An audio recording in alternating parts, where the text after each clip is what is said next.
Amigas, amigos, muchas gracias por estar en Versiones Públicas. En este espacio, pues no solo hemos hablado sobre política, sobre proyectos o avances de gobierno, sino también sobre libros y sobre historias contemporáneas o sobre procesos históricos importantes no solo para México, sino para América Latina. Y en esta ocasión tengo el honor, el gusto de tener conmigo y presentarlo con ustedes a un colega periodista, escritor, productor televisivo peruano que ha escrito muchas obras sobre la historia de su propio país, sobre la industria incluso de los medios de comunicación en México y en Perú. Pero en esta ocasión el libro que tengo aquí conmigo, que es El espía continental, del maestro Hugo Coya, es una historia fascinante que se puede leer como una novela de espías o de espionaje, como una radiografía de hace un siglo, exactamente, de los movimientos de izquierda en América Latina.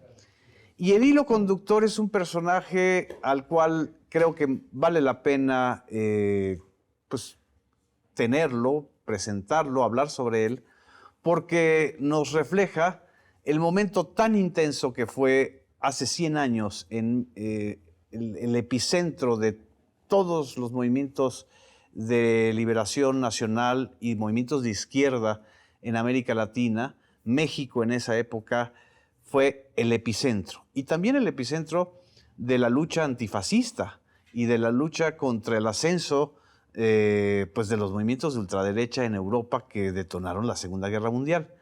Por estas y por muchas otras razones, para mí es un placer y un honor tenerte aquí, Hugo. Muchas gracias. No, muchas gracias a ti por tus palabras y, como siempre, Genaro, un placer poder conversar contigo. ¿Quién es el espía continental? Pues el espía continental es Jacobo Hurwicz, un peruano de origen judío que vivió gran parte de su vida en México. Es más, se casó con una mexicana, tiene hijos mexicanos, pero más allá, digamos, de sus orígenes, y tú ya lo has mencionado un poco en la introducción, es su trayectoria política. Así es. Jacobo Hurwicz era una persona rara en la política latinoamericana, de antes y de ahora incluso. Así es. Porque primero, una persona que mantuvo la coherencia en su línea política desde el principio hasta el fin de sus días, algo que nos gustaría reclamar a muchos políticos, ¿no? Así es, no hubo bandazos. Exactamente. Él siempre fue de izquierda, siempre se reclamó alguien de izquierda, y el título, El espía continental, no se lo he puesto yo, se lo puso en su momento la prensa mexicana, entre otros apodos, entre otros nombres. El hombre de las mil caras, cuando se descubrió, digamos, todos los vínculos que él mantenía con muchas personas de la política mexicana y latinoamericana, ¿no? Así es. Y era considerado un hombre de Moscú, un hombre de la Revolución Rusa. Exacto. ¿No? Ahora, este libro es fascinante porque te recrea escenas y momentos con personajes de la izquierda mexicana, de las artes mexicanas. Para empezar, inicias con el atentado que sufre Pascual Ortiz Rubio, uno de los presidentes más olvidados en México, por cierto. Este presidente al que le decían el nopalito, al que le hacían muchísimas bromas porque pues, dependía mucho del jefe máximo, de Plutarco Elías Calles, el fundador del sistema político mexicano que duró hasta 2018, con la creación de un partido hegemónico, etc.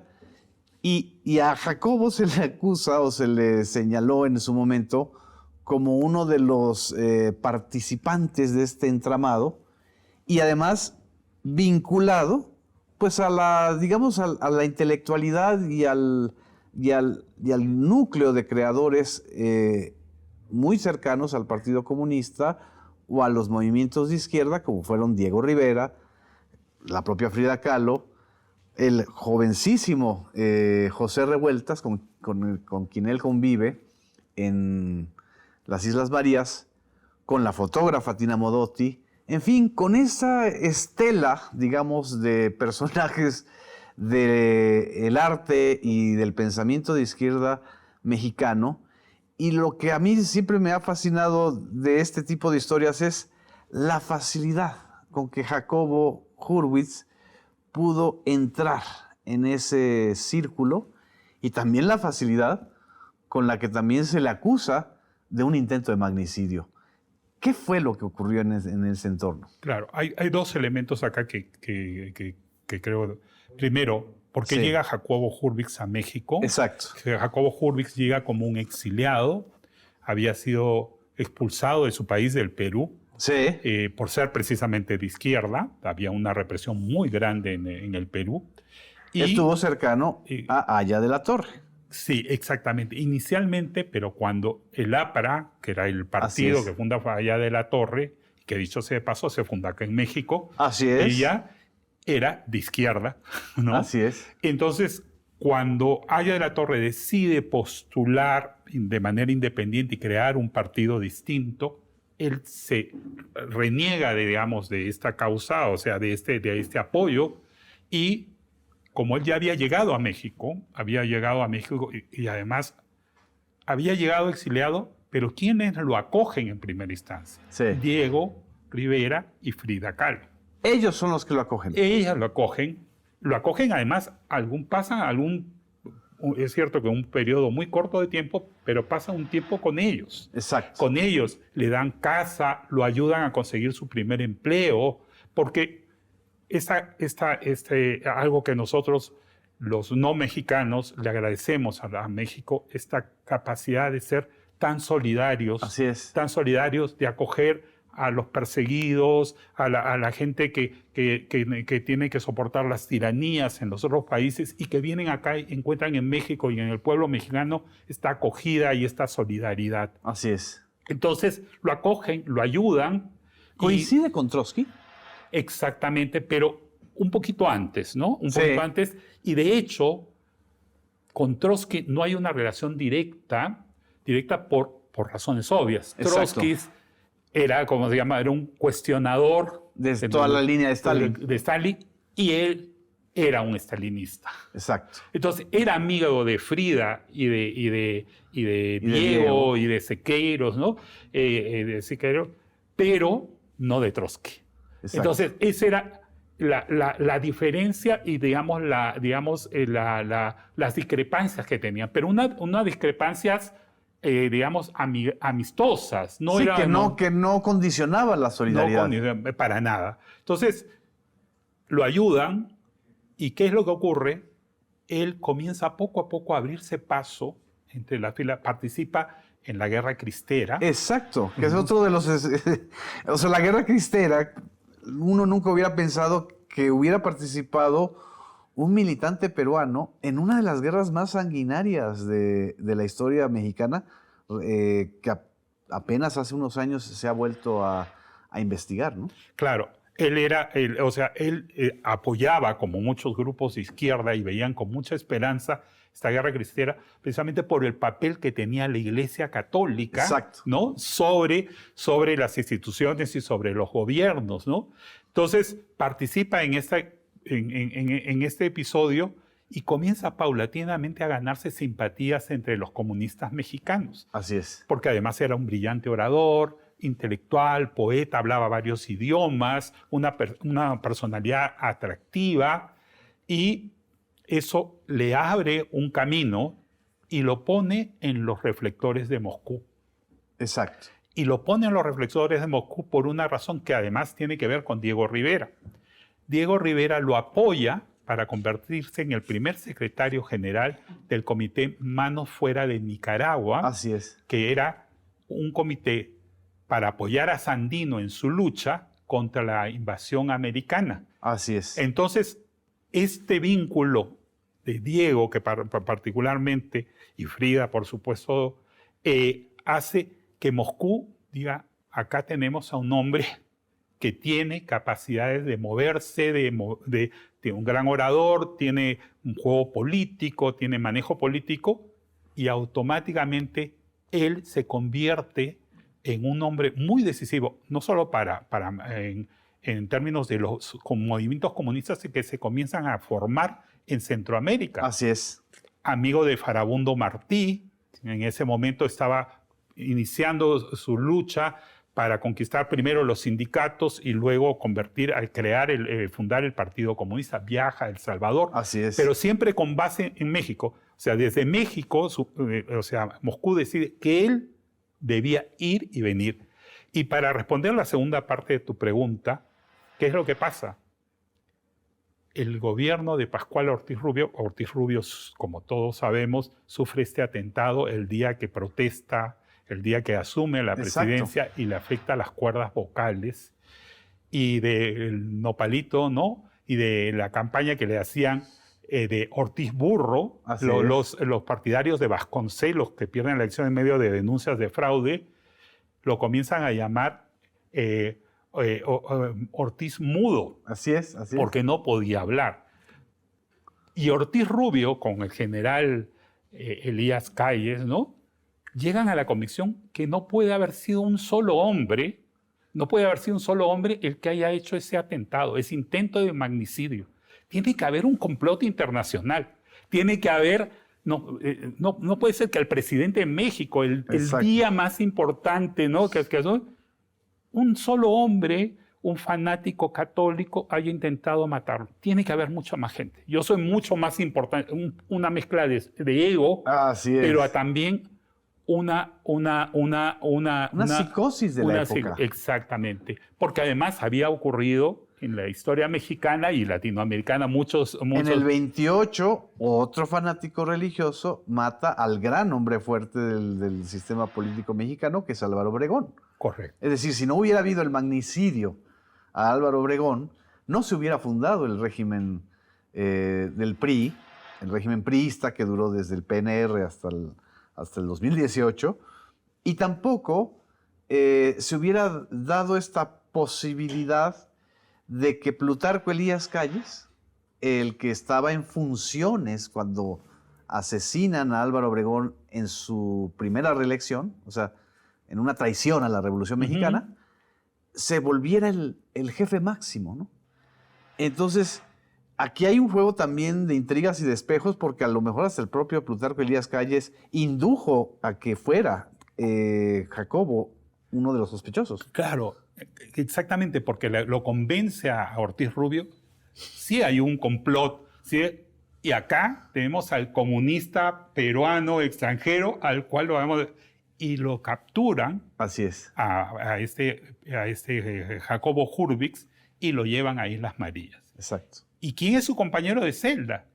José Revueltas. Nada más y nada menos que el joven José Revueltas. El joven Revueltas, ¿no? Que todavía era un adolescente, que todavía no tenía la trayectoria que después les conocemos. Sí. Que además estaba comenzando así a hacer sus pequeños pinitos, sus pequeños borradores para escribir lo que después se convirtió en un clásico, Los muros del agua. Que ahora se llama así, las Islas Marías, ya en el gobierno de López Obrador, cuando se abren las Islas Marías a la visita de todos, o sea, se cierra el centro penitenciario, se llaman Los Muros de Agua, justamente en honor a Revueltas.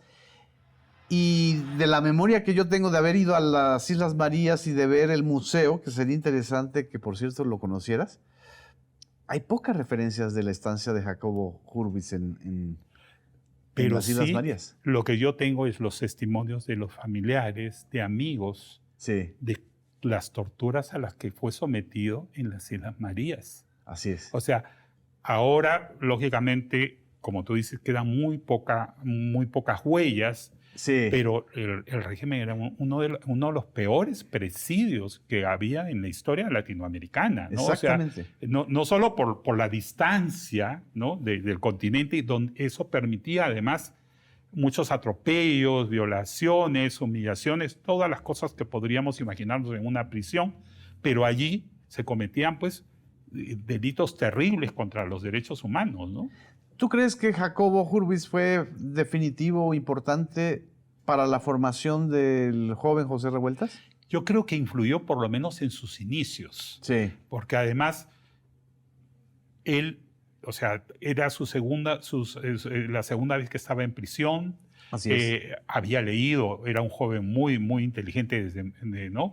Sus hermanos. Fermín, claro. era conocido de Jacobo. Claro, porque Fermín trabajaba en colaboración ahí con Jacobo en El Machete, en la revista esta tan emblemática, ¿no? Y tan importante. Entonces, sí había una relación. Entonces, la coincidencia, imagínate cómo es, no sé si creyéramos en el destino, que estas personas, un peruano, un mexicano, así es, pero que coinciden, se reúnan dos generaciones distintas. Y dos mentes brillantes también. ¿No? Y se unan y se encuentren en el mismo lugar en el mismo momento. ¿Cuántas posibilidades existen de ello? No, es que ninguna. Y lo impresionante es que los mexicanos, sobre todo la izquierda mexicana, conoce muy poco de Jacobo Hurwitz. Es decir, es un gran desconocido. O sea, sigue siendo el espía desconocido. Claro, y cuando estalla todo esto, ¿y por qué? Y no quiero hacer, digamos, lo que llaman ahora los jóvenes spoiler. El spoiler. Pero en un momento determinado, te decía que el título El espía continental, señor de las Vacas, es la prensa mexicana la que le pone el nombre. No se lo pongo yo. O sea, yo he recogido algunos titulares y algunas historias, algunas exageradas, otras que pueden llamar la atención, ¿no? de la forma en que la prensa trató cuál era el papel de ese hombre de Hurwitz, ¿no? Así es. En Perú se le conoce o también es un desconocido. Absolutamente, es un total desconocido. O sea, en realidad lo que hay de evidencias son un pequeño libro que publicó la Biblioteca Nacional, muy pequeño, que narra algunos pasajes de su vida. Hay una investigación hecha acá de la UNAM, pero es un estudio académico que habla un poco sobre los personajes de izquierda de aquella época y nada más. Wow. O sea, es decir, prácticamente este libro es el que completa o el que hace la investigación más completa hasta la fecha sobre su participación. Espero que sí, que el público lo lea y lo vea, porque si bien está escrito en clave de novela, ¿no? Con todos los elementos de thriller, novela policíaca y todo eso, en realidad hay gran parte de biografía de él, ¿no? Exactamente. Vamos a un corte, Hugo, no nos dejen, seguimos aquí en Versiones Públicas. Regresamos.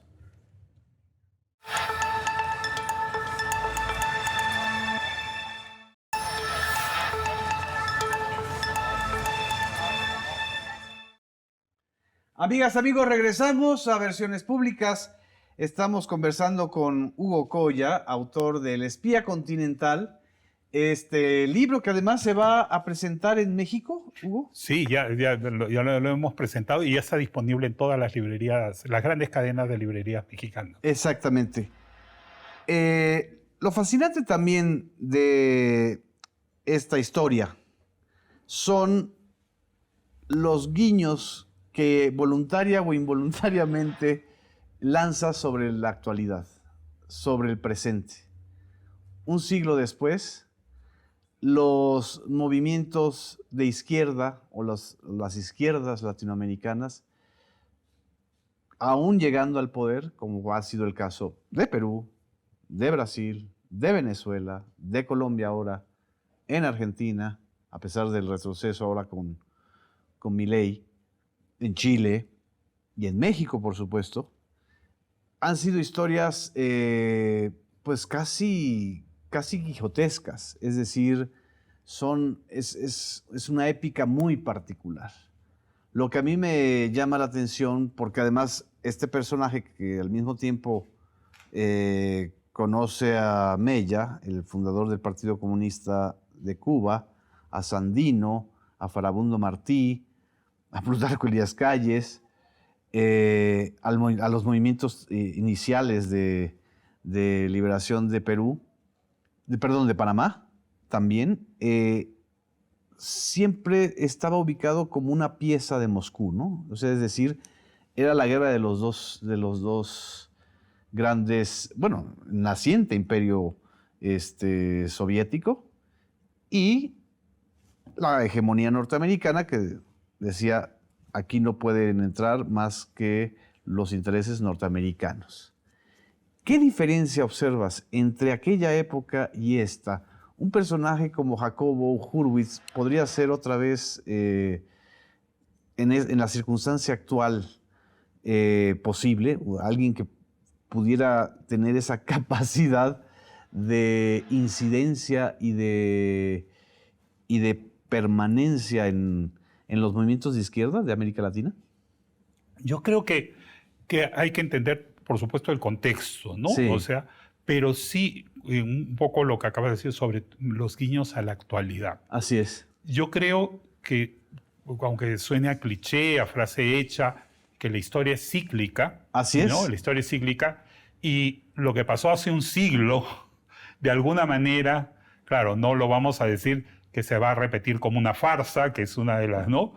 Pero que hay muchos elementos comunes, traiciones, conspiraciones, gente desleal, gente que asume una línea y luego cambia de posición política, y que hay intereses.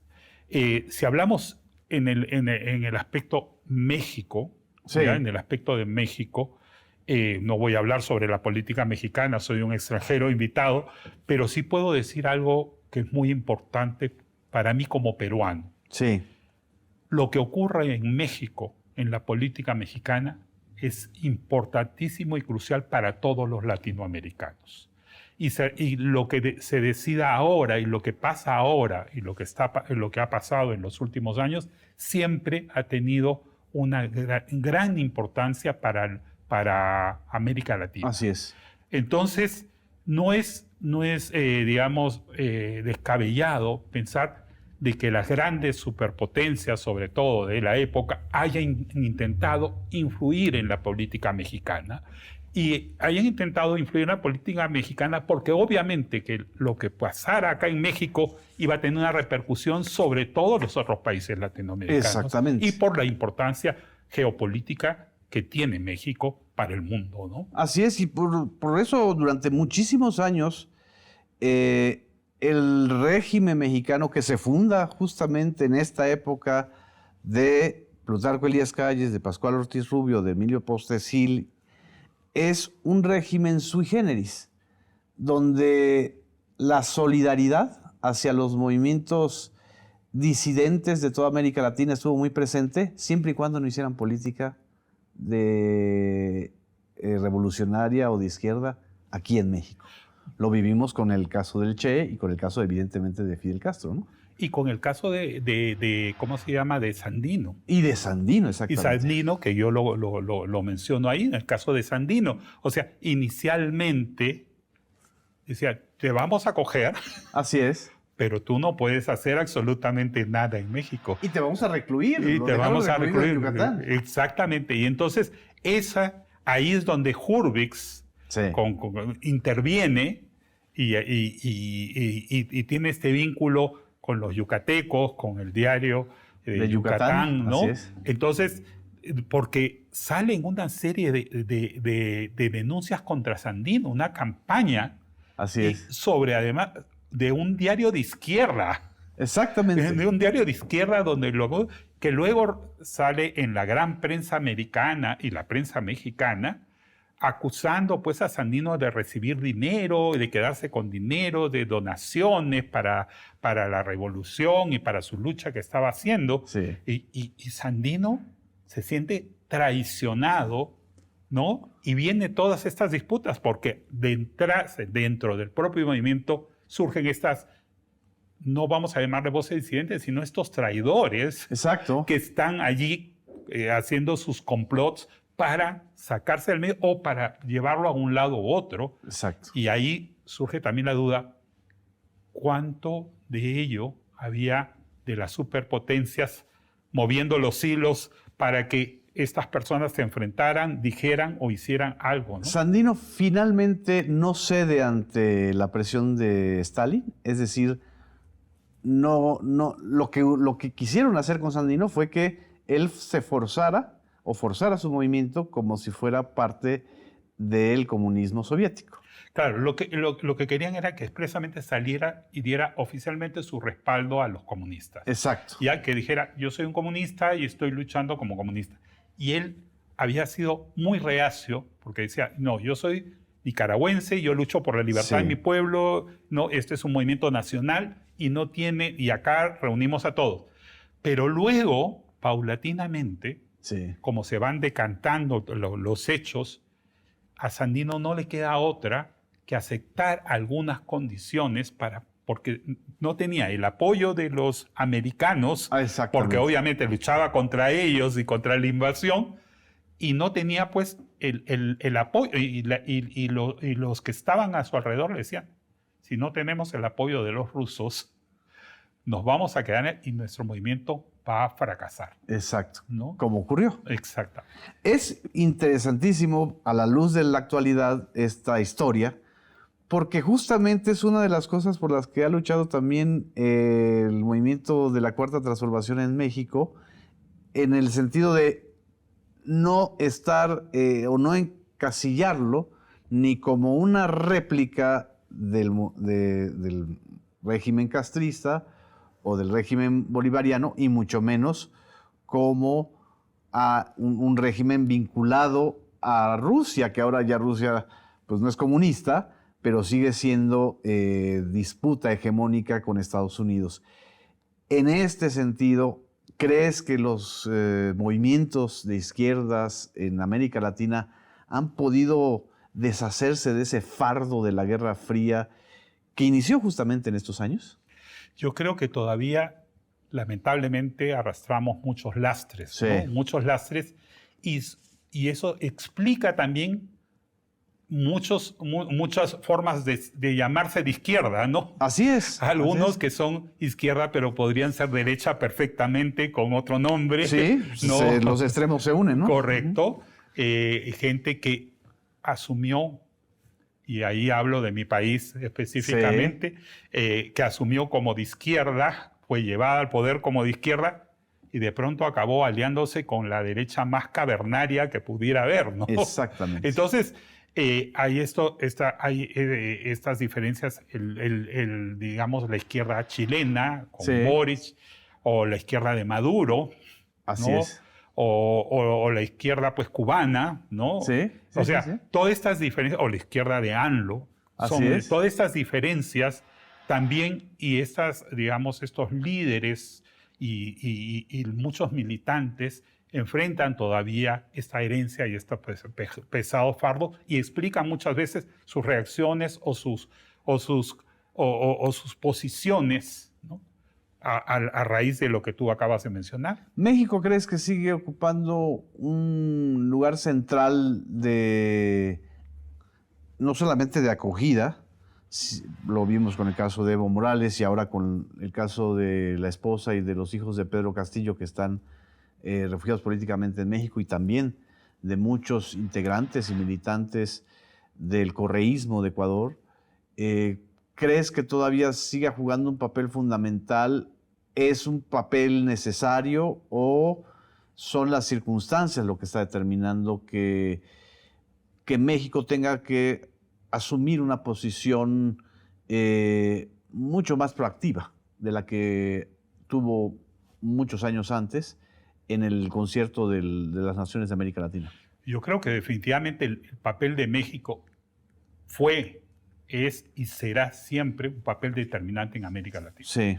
O sea, yo hablaba con algunos periodistas a propósito de la promoción de y las similitudes, las similitudes de lo que ocurre acá. No quiero, por favor, ahondar sobre política mexicana, porque obviamente soy un extranjero invitado en este país. Pero hay libertad de expresión y capacidad de análisis. Bueno, pero las similitudes con lo que ocurre en América del Sur, por Sí. no hablar de Centroamérica, Sí. con la política mexicana y con muchos de los actores mexicanos, es en algunos casos escalofriantes, Sí, sí, sí. en algunos casos preocupantes y en otras cosas plausibles. Sí. Entonces, lo que ocurre en México, el resto de latinoamericanos los vemos con expectativa, con entusiasmo, pero también cualquier avance o retroceso Así que ocurra es. acá va a tener una repercusión inevitablemente en el resto de América Latina. Yo creo que eso Jacobo Hurwitz lo supo muy bien. Precisamente creo que esa lectura estratégica de México la tuvo un personaje como Jacobo, ¿no? Correcto. Yo creo que no es casualidad ¿cómo se llama? Que Jacobo llegara a México Sí. y que lo eligieran, digamos, para estar, ¿cómo se llama?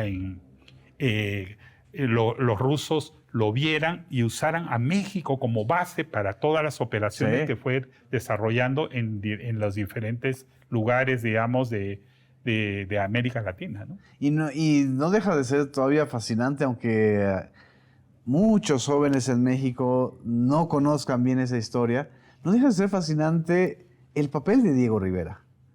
Es decir, el papel de un artista en esos momentos, esta capacidad de tejer redes que tenía Diego Rivera, que ahora pues está sepultado por la fama internacional de Frida Kahlo, pero Diego Rivera hace 100 años era realmente, no sé si comparable, eso también sería un símil histórico, a la figura que fue Gabriel García Márquez. Correcto. O sea, Diego era una persona que era mucho más, no solo mexicano, Sí. no sé, sino un latinoamericano convencido y un convencido de la causa de los pueblos. Así es. Entonces, no era el artista que está pues en burbuja, pintando y apartado. No, él era una persona que participaba activamente Sí. en los movimientos, leía la prensa, revisaba, debatía, acogía. Incidía. Incidía, sugería, decía, tú vas a ser, o sea, a Hurwitz le dice, tú debes ser el secretario general del Comité Manos Fuera de Nicaragua. O sea, Diego Rivera le dice y de alguna manera lo impulsa. Exacto. A este primer papel que luego deriva, digamos, en este interés que tiene Moscú por él y que marca la trayectoria de Hurwitz, ¿no? Un poco también fue el papel de Pablo Neruda, ¿no? Correcto. O sea, Pablo Neruda que también despertó pasiones, es decir, pasiones incluso en contra, ¿no? De Octavio Paz, sobre todo, ¿no? En México. Pero Pablo Neruda, igual que García Márquez en su momento y en su historia, sirvieron de este puente protector, ¿no? Y generador de figuras como Jacobo Hurwitz, ¿no? Y eso precisamente yo creo que nos lleva a reflexionar también acerca del papel de los intelectuales. Exacto. Y de los artistas en la política, ¿no? Muchas veces se cuestiona y dicen, no, un artista tiene que estar en su mundo, neutro.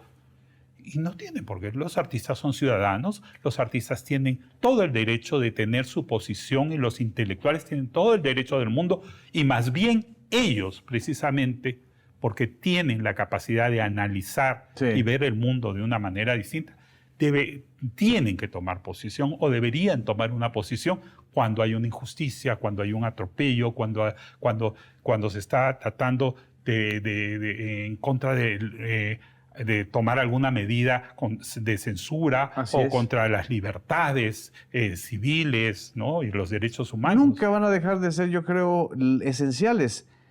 Antes de ir al corte, hubo una breve reflexión. ¿Cómo está la situación de la intelectualidad ahorita en Perú, en tu país?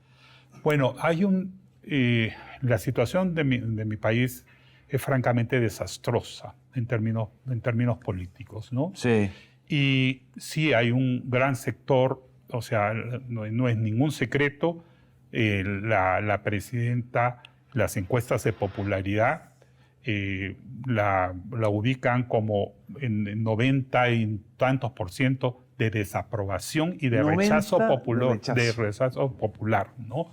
Entonces, evidentemente, hay un gran sector de los intelectuales, yo diría que la mayoría, que no solo cuestionan, sino rechazan su gobierno, ¿no? Wow.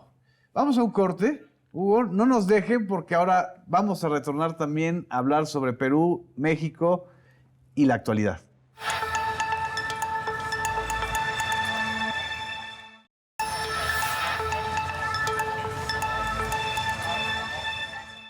Amigas, amigos, regresamos a Versiones Públicas. Estamos conversando con el colega periodista, productor, novelista, Hugo Coya, sobre este libro, El espía continental, y el personaje fascinante que nos descubre en este libro, que es muy recomendable y que también tiene muchísimos guiños con la actualidad. Precisamente en el bloque anterior nos quedamos en este punto, en el tema de la coyuntura. La tragedia, ahora sí que como diría Varguitas, el personaje de Vargas Llosa, ¿en qué momento se jodió el Perú?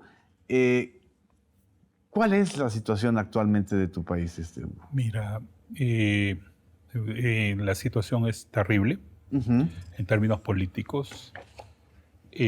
No lo digo solo yo, lo ha publicado la prensa, un medio insospechado como The Economist. Sí. Le han dicho que la presidenta Dina Boluarte en realidad se mantiene en el poder porque no gobierna.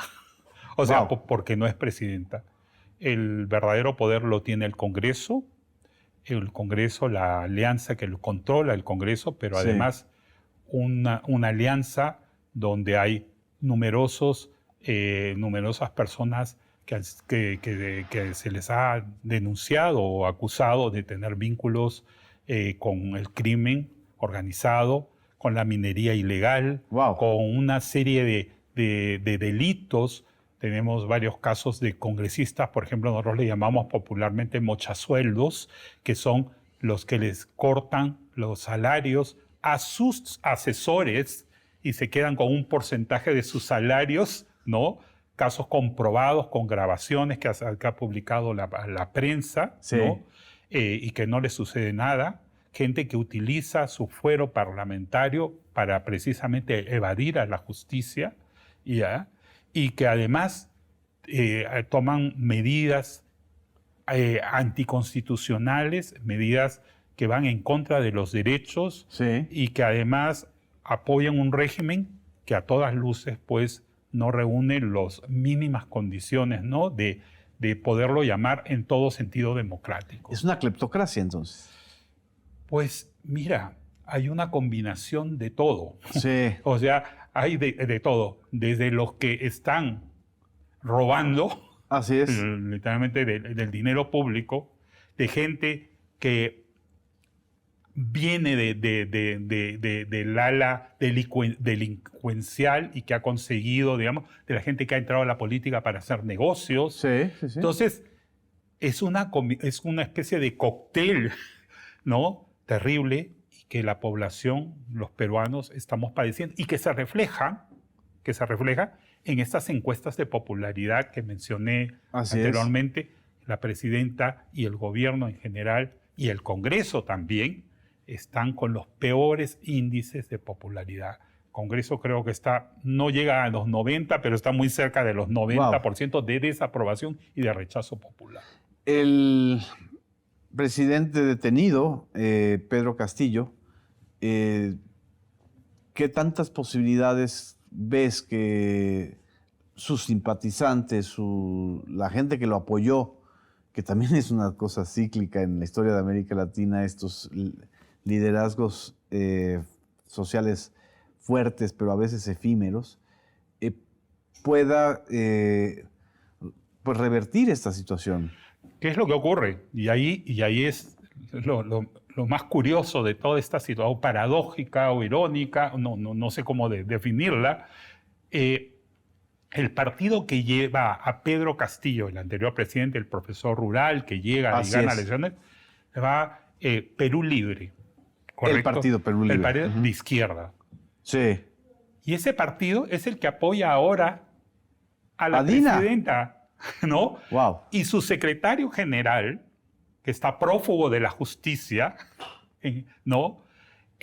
¿Cómo se llama?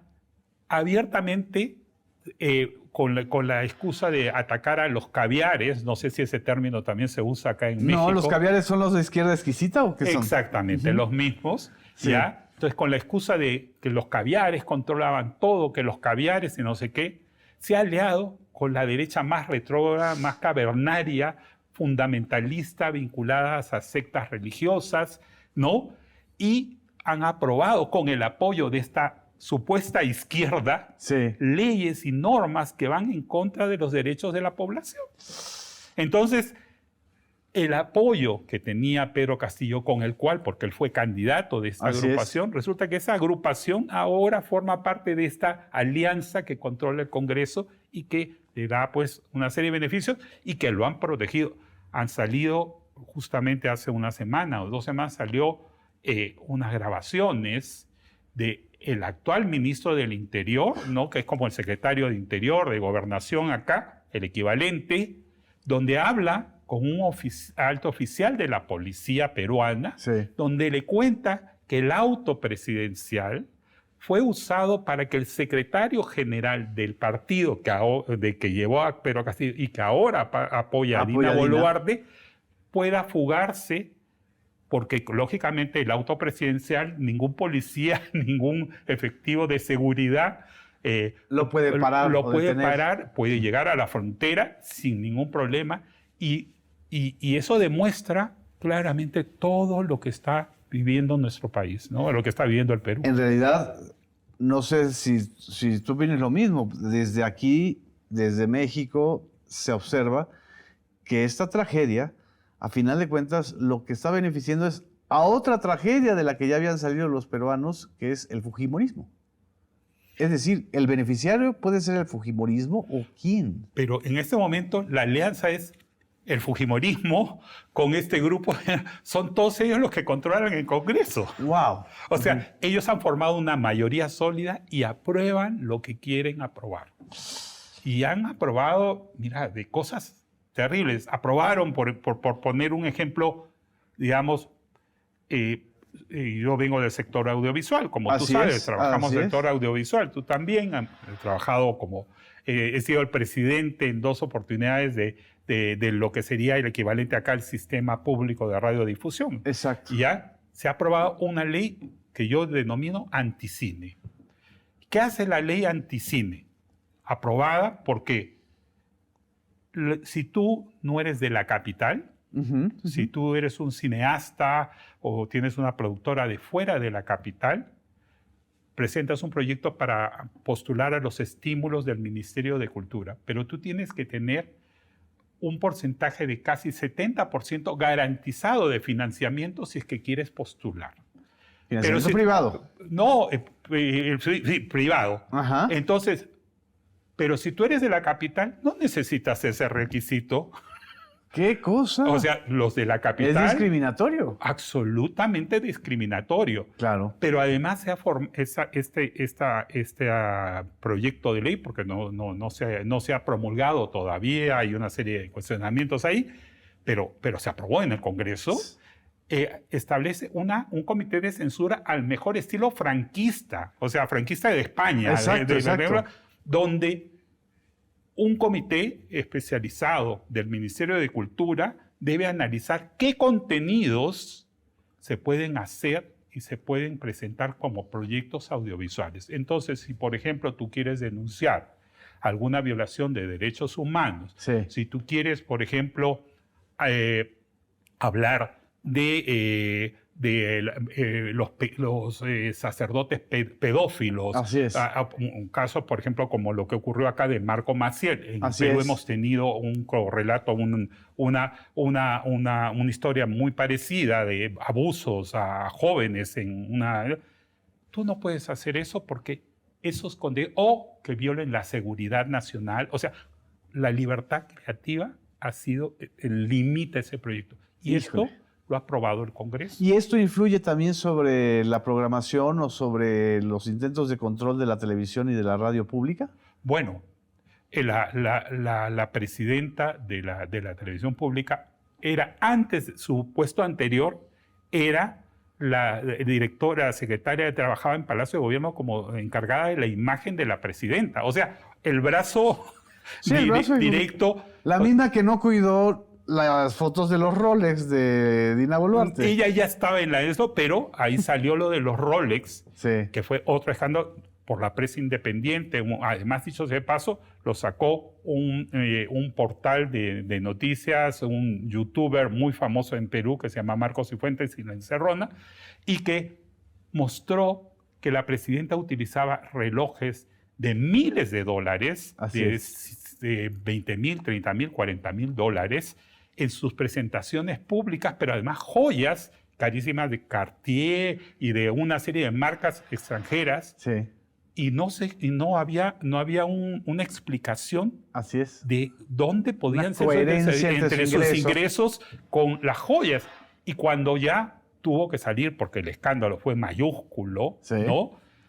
Tuvo que salir, ella dijo que el gobernador de una provincia, una de las provincias más pobres del país, le prestaba para que ella pudiera usar en las ceremonias públicas esas ¡Qué joyas. barbaridad! O sea, algo que no resiste, o sea, ya es un insulto a la Es inteligencia. delirante. Así Claro, es. delirante. Y las comunidades indígenas o los pueblos originarios que durante el breve periodo de Pedro Castillo vivieron una especie de esperanza de que por fin hubiera un gobierno que los representara, ¿cómo están ahora? Bueno, allí ha sido terrible porque cuando acaba el gobierno de Pedro Castillo y asume Dina Boluarte, se registran una serie de protestas. Wow. Una serie de protestas, de especialmente en estas movilizaciones, ¿no? Que son reprimidas, ¿no? De manera desproporcionada. Exacto. Y hay 49 muertos a balazos, de gente que en muchos casos ni siquiera participaba en la protesta, gente que pasaba por allí y que le metieron un balazo. No se ha investigado, no se ha hecho absolutamente nada por, digamos, esclarecer quiénes son los responsables. Así es. ¿Quién dio la orden? ¿Por qué los mataron? Entonces, estas comunidades están pues en pie de lucha constante. Exacto. ¿No? Y han sufrido fuerte, terrible represión en todos estos lugares. Aquí en México y en Estados Unidos, la visita que tuvo Andrés Manuel López Obrador, la más reciente a Estados Unidos, y en encuentros que ha tenido con comunidades latinoamericanas, justamente los pueblos originarios peruanos son los que más le aplauden. Es decir, como que López Obrador fue el único dentro de todo el concierto latinoamericano que salió a defender a Pedro Castillo, y ellos y siguen sintiendo pues la orfandad del liderazgo. ¿O crees que puedan surgir otros liderazgos? O sea, yo creo que hay que aclarar. Pedro Castillo no era un líder indígena per se. Exacto. ¿No? Porque él era un profesor rural, ¿no? Así es. Y que llega, es cierto, con el apoyo de los pueblos originarios y de las comunidades de fuera de Lima, muy importante, porque era un profesor que precisamente todas esas comunidades conocen de cerca el trabajo del maestro rural, ¿no? Esta gente que trabaja con las peores condiciones y que aún así intenta alfabetizar y todo.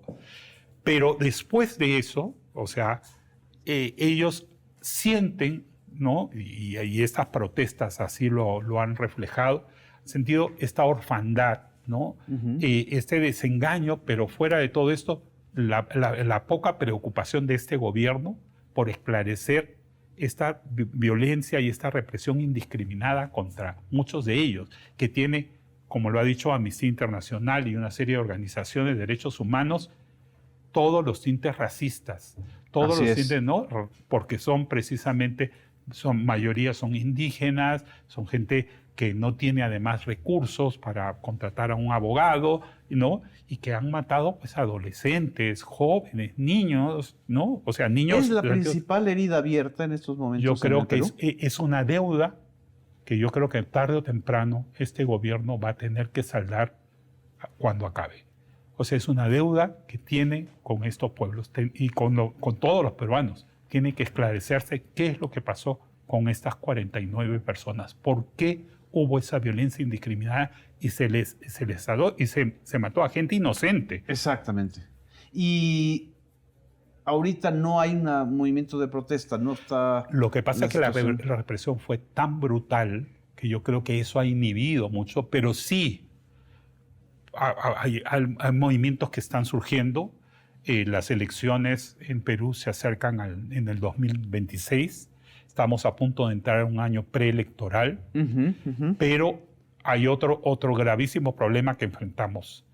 La multiplicación de las agrupaciones. Tenemos más de 30 partidos. Una hiperfragmentación. Claro, y eso puede provocar que obviamente se convierta en una lotería.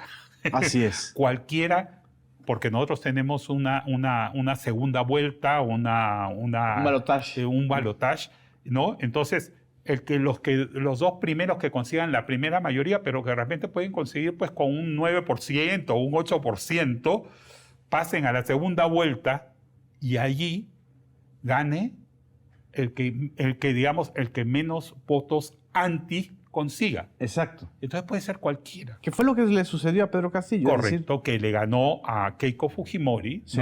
¿no? Precisamente porque todas las fuerzas, ¿no? Y Keiko Fujimori postuló, ya ha postulado creo que 3 veces, si mal no recuerdo, postulado, y siempre que ella llega a segunda vuelta, se unen todas las fuerzas, incluso la derecha y todo, ¿no? La derecha no fujimorista se une en contra de ella, ¿no? Es decir, todavía la sombra del fujimorismo pesa mucho en la ecuación de las alianzas partidistas. Y yo creo que el mayor partido de los peruanos, y eso lo ha dicho varios analistas políticos, el mayor partido peruano se llama el antifujimorismo. ¡Wow!